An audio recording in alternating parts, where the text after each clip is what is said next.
Left Behind Act, updating President Bush's signature education initiative to reward schools for improvement and to better prepare students for college. With us now, someone with an opposing point of view, Diane Ravitch, education historian, former Assistant Secretary of Education, and the author of the new book, The Death and Life of the Great American School System, How Testing and Choice Are Undermining Education. Thank you very much, Dr. Ravitch. Thank you for joining us. It's good to see you.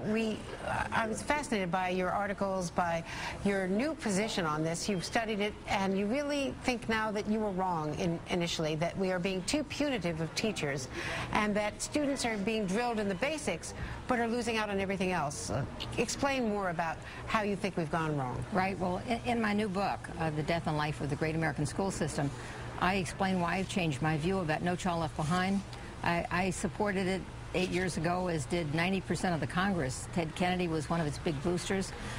It's been a disaster.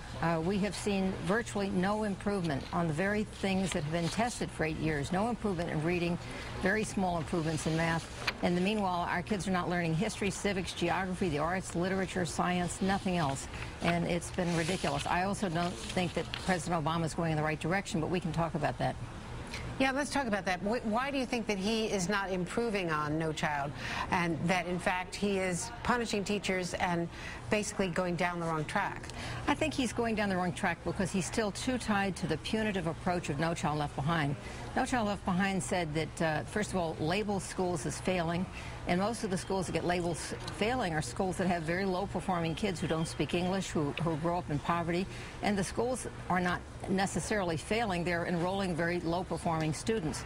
So what President Obama is proposing is to have threats and punishments towards the lowest performing, to close them down, to fire their staff.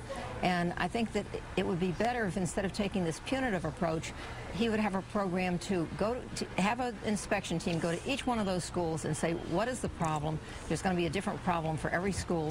Don't turn it over to private entrepreneurs. Don't turn it into a charter school or give it over to private management, but instead try to fix the problems. I think that education is a profession of helping, developing, improving, and supporting, not a punishing profession. And I think that what he should do is help these schools, not punish them. Well, here is the Education Secretary, Arne Duncan, on Morning Joe. I think with the same kind of goals that you set out. Let's listen. Standards got dummied down. We have to be challenging every child to hit their full academic potential, not reducing standards and narrowing the curriculum due to political pressure. The wrong forces have been pushing education in the wrong direction. We're committed to reversing that. Now, isn't he basically saying a similar thing to what you're saying, is that the states, in order to meet the standards of No Child, dummied down the standards just so that they could pass and get the money, and that didn't help the kids? Well, that's exactly right, and I agree with what Secretary Duncan's saying here. The problem is that the proposal that he's come up with, which in many ways improves on No Child Left Behind because it removes the penalties from most schools, it nonetheless targets 5,000 schools and says that because they're at the bottom, they're either going to be closed, their entire staff will be fired, or they'll be given over to private management. And I think there's very punitive approaches. I don't know of any place, including Chicago or any city, that has closed schools and seen better schools come up. You have to have a plan. You can't just say we're going to close, fire, and punish. I think that's a very bad punitive approach. It doesn't help kids.